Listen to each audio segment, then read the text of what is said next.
All across England and the UK are a series of abandoned medieval villages.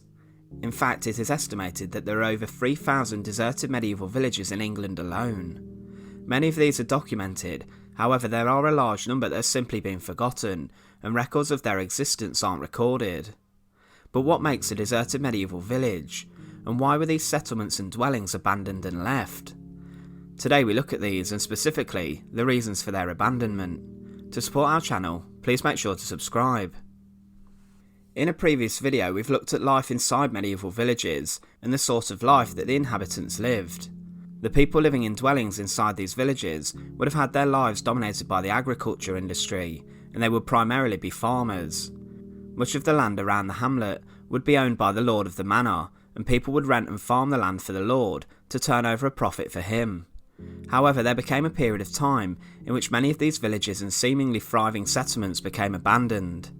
We're not saying these all happened over a short amount of time, but at some point during the Middle Ages, people decided to leave or were forced to leave these settlements and their way of life. It's considered that most of these deserted hamlets were left in the 15th century. Let's look at the first reason why this happened. Firstly, it's rather boring. As time goes on and landscapes naturally change, the geography and topology of the land also changes. Natural causes can have serious implications for people living in certain areas. Let's take an extreme example such as a tornado. These drive people out of their homes, but in medieval England, these obviously weren't likely to force a group of medieval peasants out of their settlement, but major storms were something that could. One example is a village called Dunwich in Suffolk, which records today 183 people living there. But during the Anglo-Saxon period, it was a major international port, and was in fact the capital of East Anglia. During the 13th and 14th centuries, major storms battered the area, and in 1347, 400 homes were swept into the sea, being the victims of a huge amount of coastal erosion. Rivers changed their course too over time, and this can be a huge reason why peasants would have left their village. If you don't have a water source, then you can't simply live there, so if a river has changed course as it naturally does, then you might have to relocate. The second reason why 3,000 medieval deserted villages were left is possibly the most common reason debated and considered.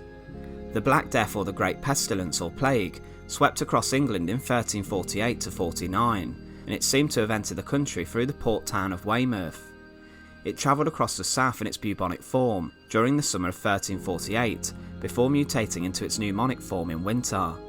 By spring 1349, it was causing devastation across Wales and the Midlands, and by late summer, it had travelled across the Irish Sea and travelled north.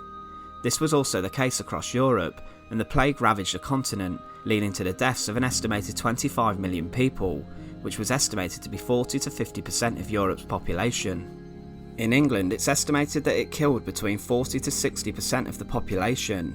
The Black Death didn't discriminate, and it affected everyone from the higher social classes to the lower social class peasants. Now, the Black Death was one of the reasons that these villages were deserted and abandoned, because while it could have easily wiped out the whole of the village, and it certainly did in some cases.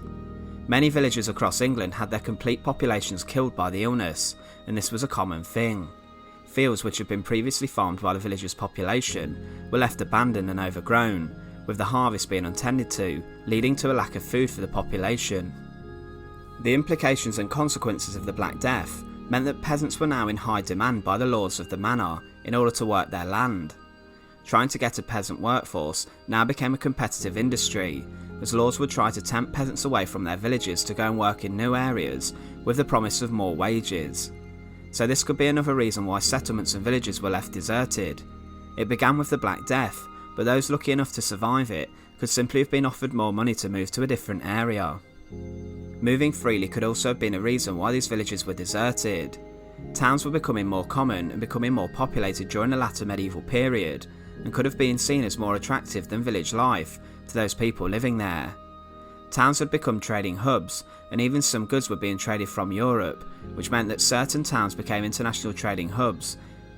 Inside of the town, many people could make money by trading their wares, and this could even apply to peasants. Inside of the village, they were tied to working the land for the lord of the manor, and wouldn't make any money at all. But inside the towns, if they were skilled at making objects, they could make a small amount of money, so the pull of the town could be another reason why so many deserted medieval villages exist. The final point to consider is the changing land use in the medieval hamlets and areas. Following the medieval period, it became fashionable for members of the aristocracy to create huge and grand country mansions, complete with hundreds of acres of parkland and gardens.